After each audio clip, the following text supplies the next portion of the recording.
అలాగే travel bags, school bags, అన్ని pillow covers, mat ప్రతి ఒక్కటి అనేది అయితే షాపులో అయితే అవైలబుల్గా ఉందండి. పర్స్ మనం ఎందుకంటే పర్స్ ఎందుకు వాడతాం, చిన్న పర్సులో అయినా కానీ మనీ పెట్టుకోవడానికి. హ్యాండ్ బ్యాగ్ అయితే మన థింగ్స్ ఏదైతే మొబైల్ కానీ ఇంకా చిన్న చిన్న మన పర్సనల్ అనేది ఉంటుంది కదా, అవన్నీ థింగ్స్ అనేది మనకి పెట్టుకోవడానికి అయితే హ్యాండ్ బ్యాగ్ అయితే యూజ్ చేద్దాం. ఈ హ్యాండ్ బ్యాగ్ వచ్చేసి కొన్ని లెదర్ ఉన్నాయి చూడండి, ఇది అయితే ఎంత బాగుంది. ఇది జిబులు కూడా లోపల ఉన్నాయి, బయట ఉన్నాయి, ఇంకా సైడ్కి కూడా ఉన్నాయి. ఇదైతే దీనికి ఫ్రంట్ ఉంది, ఇదైతే ఫ్రంట్ ఉంది, బ్యాక్ ఉంది, అలాగే లోపల కూడా ఉన్నాయి. ఇది వచ్చేసి ట్రావెల్ బ్యాగ్. ఈ ట్రావెల్ బ్యాగ్ కూడా వారంటీ అనేది వాళ్ళే ఇస్తున్నారు.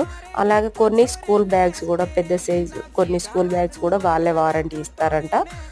ఒకసారి అయితే వెళ్ళి విజిట్ అయితే చేయండి, చూడండి, మీకు నచ్చితే మనకు అనుగుణంగా ఉండే ప్రైస్లోనే ఉన్నాయండి. తప్పకుండానైతే వెళ్ళి విజిట్ చేయండి. Thank you for watching.